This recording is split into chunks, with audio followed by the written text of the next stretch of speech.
सवै पुंसां परो धर्मो यतो भक्ति अधोक्षजे अहैतुक्या प्रतिहता ययात्मा प्रसीदति। का एन केन प्रकारेण यह जो जीवात्मा है, यह जीवात्मा साधन करते करते और इसकी उन्नति का मार्ग प्रशस्त हो, इसे अपने जीवन के ध्येय की जानकारी हो, गंतव्य की जानकारी हो, का सवै पुंसां परो धर्मो यतो भक्ति अधोक्षजे। सभी धर्मों का मूल है कि उस अधोक्षज के चरणों में प्रेम हो जावे। और प्रेम भी कैसा हो? कहा कि अहैतुक्या प्रतिहता ये आत्मा प्रसीदति। साधक साधना करे पर किसी ध्येय को लेकर के ना करे, किसी कामना को लेकर के ना करे।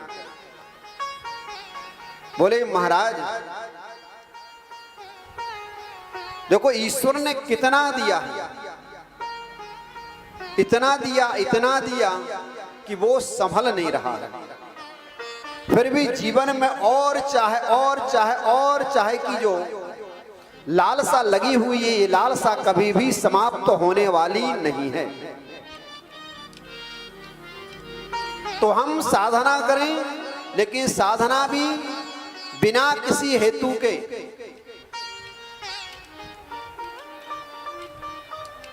एन केन प्रकारेण साधक का जो मन है यह परमात्मा के चरणों में लग जावे। परमात्मा के चरणों में लगने का मन है कि वह अपने आत्मा की उन्नति के लिए साधन करे। जो चीज आपको लगती है कि मेरे लिए खराब है, वो दूसरों के लिए भी खराब है।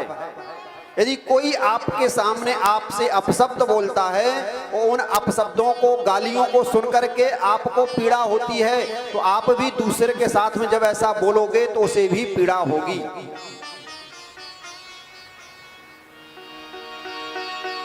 जरा सी उंगली कटती है तो मैयारी मैया कह करके चिल्ला उठते हैं, और किसी जीव को मार के काट के खा लिया जाता है, क्या उस जीव को दर्द नहीं होता होगा?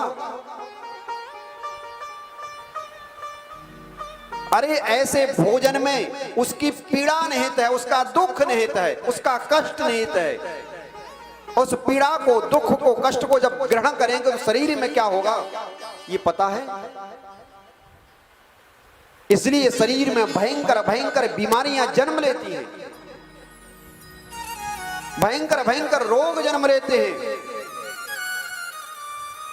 संत कहते हैं जो पाप होते हैं, पाप वो रोग के रूप में निकलते हैं।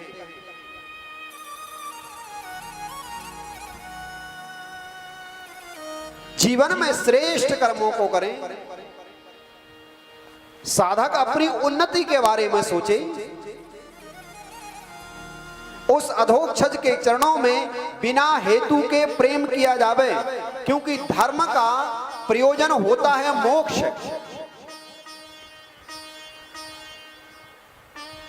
धर्म का प्रयोजन अर्थ नहीं है, धर्म का प्रयोजन मोक्ष है। अर्थ के द्वारा धर्म करो, लेकिन धर्म के द्वारा हम सीधे मोक्ष के भागी बने, मुक्ति का मार्ग हमारा प्रशस्त हो। बोले महाराज हम धर्म आज इसलिए करते हैं कि धर्म करेंगे तो हमें अर्थ की प्राप्ति होगी, लेकिन धर्म का हेतु अर्थ कभी नहीं हो सकता है, धर्म का हेतु तो मोक्ष होता है। बोले आज हम धर्म करते हैं दिखाने के लिए,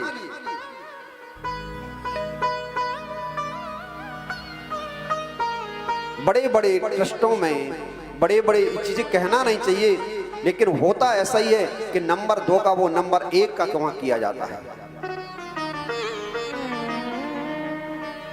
धर्म का हेतु साधक को मोक्ष होता है, धर्म का हेतु अर्थ नहीं होता है। अर्थ का हेतु धर्म जरूर होता है।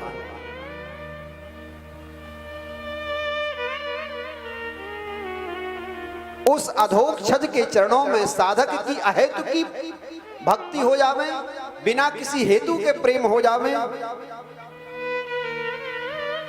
मांग करके अपने आप को छोटा क्यों करते हो?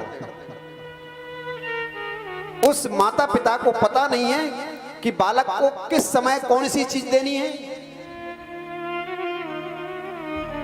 और नन्हा सा बालक जब बार बार परेशान करता है, कोई चीज की बार बार मांग करता है, तो माता पिता क्या करते हैं, उसे कोई खिलौना ला करके दे देते हैं और किसी चीज में उसे फंसा देते हैं। जब उसे फंसा दिया तो उसको जो डिमांड थी वो खत्म हो गई। ये मत समझो कि मैंने धर्म किया तो अर्थ की प्राप्ति हो गई है, तो मेरा धर्म करना सार्थक हो गया। ये समझो कि धर्म से यदि अर्थ की प्राप्ति हुई है तो समझो कि आपके लिए कहीं ना कहीं फंसाया जा रहा। जहां तक आपको जाना है वहां तक आप पहुंच नहीं रहे हो।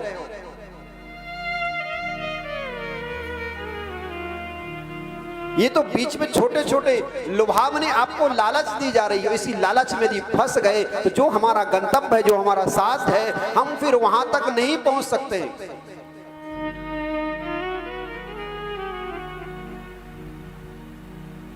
कि धर्मा स्वनिष्ठिता पुंसा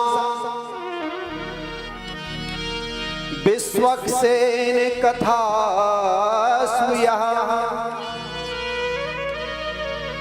धर्म को करते हुए यदि जीवन में परिवर्तन नहीं हुआ तो वो हमारा समय लगाना व्यर्थ हो सकता है। साधक जब अपनी तन्मयता के साथ में दत्तचित्ता और एकाग्रता के साथ में साधक जब आगे बढ़ता है, परमात्मा तुम्हारा भाव चाहते हैं, प्रेम चाहते हैं। कोई दिखावा नहीं, कोई ढोंग नहीं।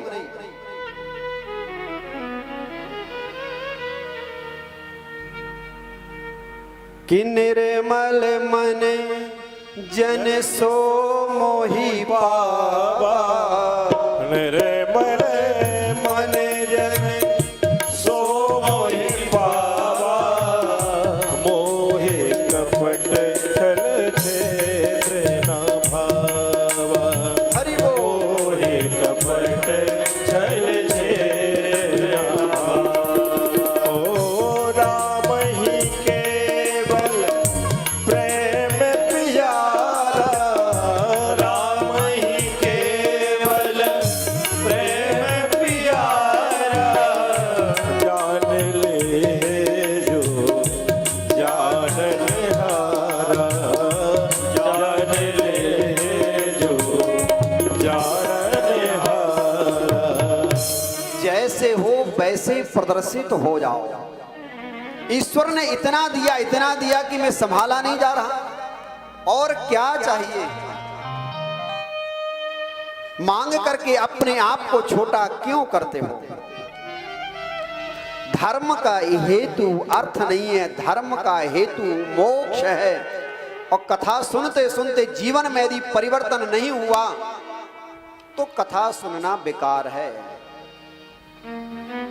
पूजन पाठ करते करते जीवन में यदि परिवर्तित नहीं हुआ, जो हम 50 साल पहले थे आज भी वही राग है, द्वेष है, बैर है, दूसरे में ईर्ष्या करते हैं, बात बात पर क्रोध करते हैं, जीवन में कुछ भी परिवर्तन नहीं हुआ, तो 6-6, 8-8 घंटे बैठना आपका बेकार हो सकता है।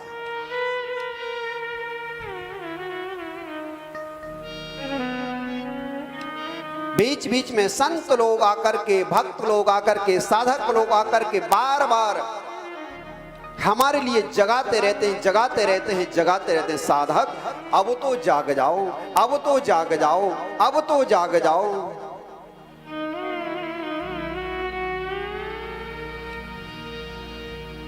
बेटा घर से जब सुदूर कहीं यात्रा करता है ना, तो पिता को चिंता रहती है, बेटा ठीक से जाना, रास्ते में कहीं इधर उधर कुछ नहीं करना, बेटा पहुंचना तो मेरे लिए फोन कर देना। घर में समझा दिया, जब उसे ट्रेन पे एयरपोर्ट छोड़ने जाएगा तो इन्हीं बातों को फिर रिपीट करेगा।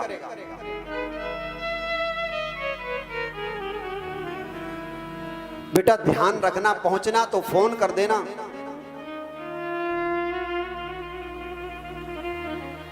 इसलिए बार बार कथा को सुनना, बार बार सत्संग करना। कब तक? बोले आलय पर्यंत, मोक्ष पर्यंत। ये आसव जिसने पिया है का दुनिया का नशा करते हो तो वो नशा कुछ क्षण के लिए होता है, कुछ काल के लिए होता है, इसके बाद में उतर जाता है। लेकिन भगवत कथा रूपी व्यसन जिसने जीवन में अपना लिया, भगवत रस का नशा जिसे जीवन में लगा, ये आसव जिसने पिया है, तो ऐसा आसव जब पिया तो यह जीवन भर के लिए उस नशे में खो जाता है, अपने आप को भूल जाता है, स्व को भूल जाता है। इसलिए बार बार चीजों को रिपीट किया जाता। कई बार तो ऐसे भी हो जाता है कि गलत चीज को यदि बार बार रिपीट किया जावे तो गलत चीज भी सही भाषित होने लगती है। वो एक पंडित जी पहुंचे यजमान के यहाँ, तो बोले गाय दान करो, गाय दान करो, गाय दान करो। यजमान के यहाँ गैया थी नहीं, उसके यहाँ बकरी थी, उसने पंडित जी को बकरी दान कर दी। पंडित जी भी सोचते हैं चलो अच्छा है, लेकर के चलूं इसे, अपने बच्चों को दूध पिलवाऊंगा। छोटी सी बकरी, प्रसन्न होते हैं, कंधे पर लाद लिए, और कंधे पर लाद करके जब आगे बढ़े, चार बदमाशों ने देखा कि पंडित जी बकरी लेकर के जा रहे हैं। सोचा पंडित जी से बकरी तो लेना है, पर कैसे? यदि पंडित जी से मांगेंगे तो पंडित जी तो देंगे नहीं। आपस में लोगों ने बदमाशी की। सबसे पहले एक उसमें से बदमाश खड़ा होगा, बोले पंडित जी पाए लागू, खुश रहो बेटा, सब ठीक है। बोले हाँ पंडित जी सब ठीक है। अरे गुरुजी, ये कंधे पे आप इस गधे को लेकर के जा रहे हो, बोले तेरे को गधा दिखता है? यजमान ने मेरे लिए बकरी दी है, मैं बकरी को लेकर के जा रहा हूं। पंडित जी आपकी चीज, मेरे को जो चीज है जो दिख रही वही तो मैं कहूंगा ना, ये बकरी नहीं ये गधा है। चल हट भाग यहां से, लगता है तेरी आंखें खराब हो गई हैं। पंडित जी आगे बढ़े। जब आगे बढ़े तो दूसरा बदमाश आगे फिर खड़ा था, पहुंचा, बोले महाराज जी प्रणाम। बोले खुश रहो खुश रहो खुश रहो। बोले ब्राह्मण देवता बहुत दिनों के बाद देख रहा, कहां थे इतने दिनों से?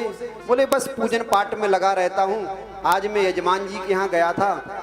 बोले हाँ लग तो रहा, लेकिन ये तो बतलाओ, ये कंधे पर आप गधे को लेकर के कहां जा रहे हो?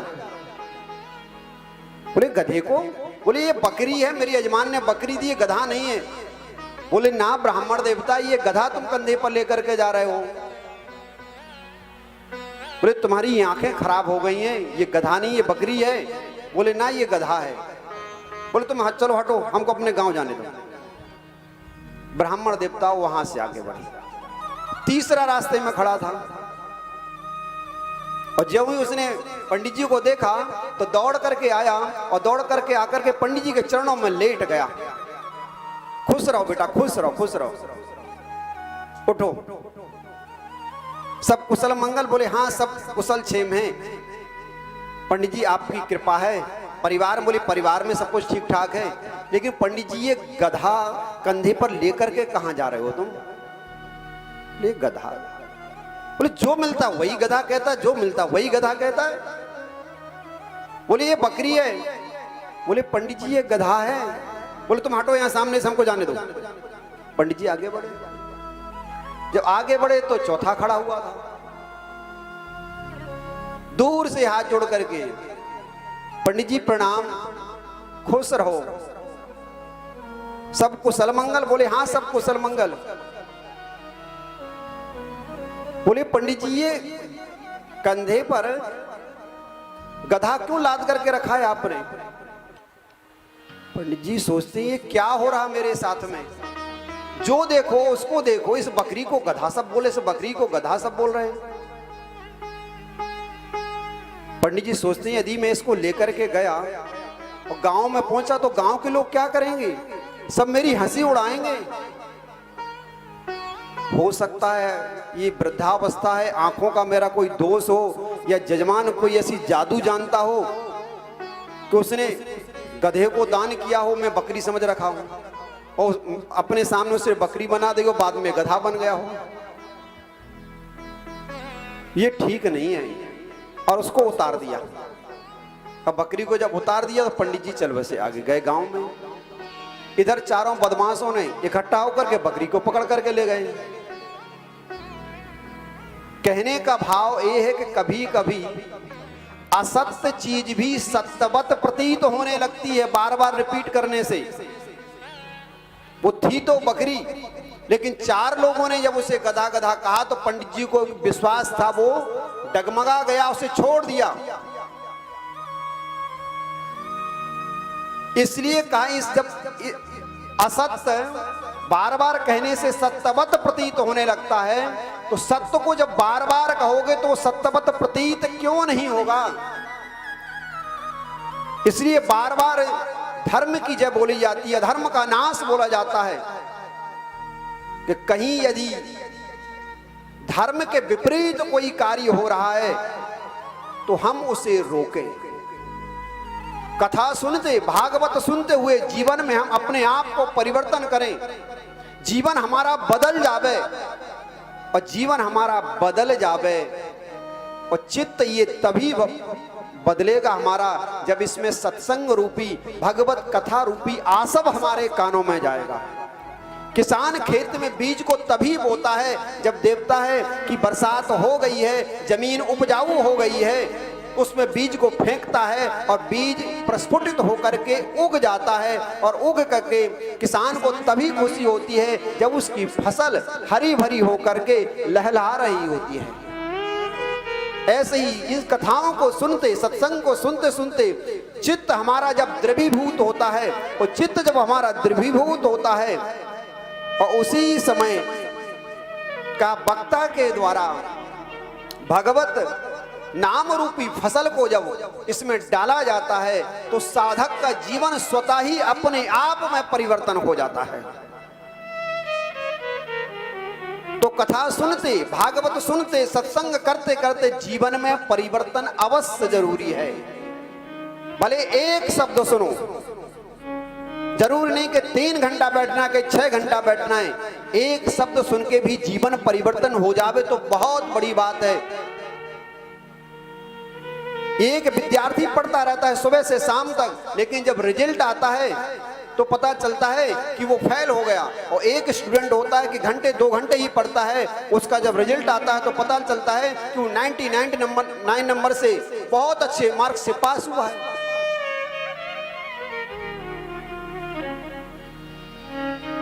एक मिनट का एक घड़ी आधी घड़ी, आधी में पुनियाद, और तुलसी संगत साधु की हरई कोट पराध।